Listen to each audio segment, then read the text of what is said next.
Varahi silks వారి grand festive celebrations పొందండి 10,000 రూపాయలు ఆపై కొనుగోలుపై బంగారు నాణెం ఉచితంగా. రష్యా, అమెరికా ఈ రెండు దేశాలు గనక నేరుగా యుద్ధానికి దిగితే ఏం జరుగుతుంది? సమాధానం చాలా సింపుల్. ఈ ప్రపంచం అంతమవుతుంది. అవును, ఇది సినిమా డైలాగ్ కాదు. ఇది 2026లో మన కళ్ల ముందు కనిపిస్తున్న భయానక నిజం. ఒకవైపు అమెరికా అధ్యక్షుడు డొనాల్డ్ ట్రంప్, మరొక వైపు రష్యా అధినేత వ్లాదిమిర్ పుతిన్. ఇద్దరు అహంకారానికి ప్రతీకలే. ఇద్దరి చేతుల్లోనూ అణ్వాయుధాల బటన్లున్నాయి. నిన్న మొన్నటి వరకు ఉక్రెయిన్ యుద్ధం ఒక ఎత్తైతే జనవరి 3న వెనిజులాలో అమెరికా చేసిన ఆపరేషన్ రష్యా గుండెల్లో బాంబు పేల్చినట్లయింది. పరిస్థితులు చేయి దాటుతున్నాయి.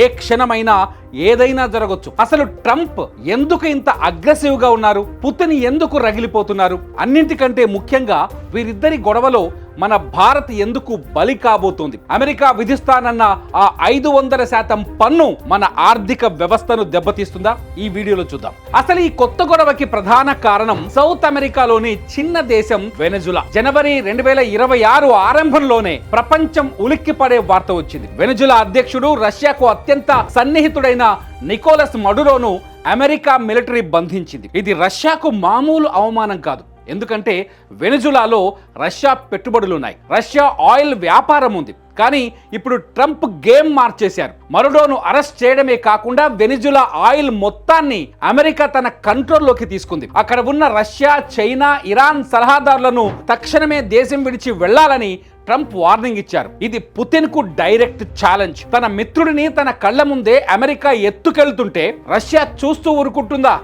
అందుకే ఇప్పుడు మాస్కోలో రెడ్ అలర్ట్ మోగుతోంది. యుద్ధం అంటే బాంబులతోనే కాదు, ఆర్థికంగా కూడా చేయొచ్చని ట్రంప్ నిరూపిస్తున్నారు. ఇక్కడే మన భారత్ కు అతిపెద్ద ముప్పు పొంచి ఉంది. బ్రిక్స్ కూటమిలో ఉన్న భారత్, చైనా, రష్యా దేశాలు డాలర్ కు ప్రత్యామ్నాయంగా సొంత కరెన్సీని తేవాలని చూస్తున్న విషయం తెలిసిందే. దీనిపై ట్రంప్ సీరియస్ అయ్యారు. డాలర్ ను కాదని వేరే కరెన్సీని వాడితే మీ దేశాల నుంచి వచ్చే వస్తువులపై 500% పన్ను విధిస్తాను అని బాంబు పేల్చారు. ఆలోచించండి, 500% పన్ను అంటే మనం అమెరికాకు ఎగుమతి చేసే బట్టలు, మందులు, రొయ్యల ధరలు అక్కడ 5 రెట్లు పెరుగుతాయి. అంటే అమెరికాలో మన వస్తువులు ఎవరు కొనరు. ఇప్పటికే ఈ వార్తతో గోకుల్దాస్ ఎక్స్పోర్ట్స్, అవంతి ఫీడ్స్ వంటి కంపెనీల షేర్లు కుప్పకూలాయి. రష్యాను దెబ్బ కొట్టే ప్రాసెస్ లో ట్రంప్ భారత్ ను కూడా వదలటం లేదు. ఇంతకీ అమెరికా రష్యాపై మోపుతున్న ఆరోపణలేంటి? రష్యా వాదనేంటి? అమెరికా వాదన ప్రకారం పుతిన్ ఉక్రెయిన్ ఆక్రమించుకోవడమే కాకుండా వెనెజులా ద్వారా అమెరికా పెరట్లో అడుగు పెట్టాలని చూస్తున్నారు. ప్రపంచంలో ప్రజాస్వామ్యాన్ని రష్యా కూనీ చేస్తోందని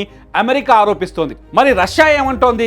అమెరికా ఒక గ్లోబల్ డిక్టేటర్లా ప్రవర్తిస్తోందని పుతిన్ మండిపడుతున్నారు. వెనెజులా ఆయిల్ ను దొంగిలించడానికే మరుడోను అరెస్ట్ చేశారని, నాటో దేశాలను అడ్డం పెట్టుకొని రష్యాను చుట్టుముట్టాలని చూస్తున్నారని రష్యా ఆరోపిస్తోంది. మా జోలికి వస్తే అణ్వాయుధాలు వాడటానికి కూడా వెనకాడబోమని రష్యా పరోక్ష హెచ్చరికలు జారీ చేస్తోంది. ఒకవేళ నిజంగానే రష్యా, అమెరికా మధ్య యుద్ధం జరిగితే భారత్ పరిస్థితి కత్తి మీద సాములా మారుతుంది. ఎందుకంటే మనకు ఆయుధాలు, తక్కువ ధరకు ఆయిల్ ఇచ్చేది రష్యా.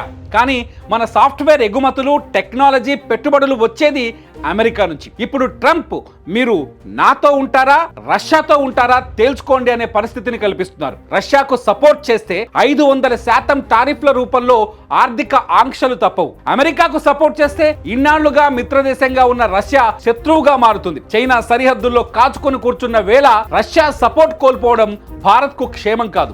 అందుకే భారత విదేశాంగ విధానానికి ఇది అత్యంత క్లిష్టమైన సమయం. చివరగా ఒక్క మాట, నిపుణుల అంచనా ప్రకారం 2026లో డైరెక్ట్ వార్ రాకపోవచ్చు, కానీ ప్రాక్సీ వార్స్ పెరుగుతాయి. అంటే ఉక్రెయిన్లోనో వెనెజులాలోనో పరోక్షంగా కొట్టుకుంటారు. కానీ ఒక్క చిన్న తప్పు జరిగినా, ఒక్క క్షిపణి గురి తప్పినా అది 3వ ప్రపంచ యుద్ధానికి దారితీస్తుంది. అప్పుడు గెలిచేది అమెరికా కాదు, రష్యా కాదు, ఓడిపోయేది మాత్రం మన మానవాడి. ట్రంప్ కు దూకుడు, పుతిన్ కు పంతం, ఈ రెండింటి మధ్య ప్రపంచం నలుగుతోంది. మరి ఈ ఉద్రిక్తతల్లో భారత్ ఎలా నెట్టుకు రావాలో కామెంట్ సెక్షన్లో మీ అభిప్రాయాన్ని తెలియజేయండి. ఈ వీడియో నచ్చితే లైక్ చేయండి, షేర్ చేయండి.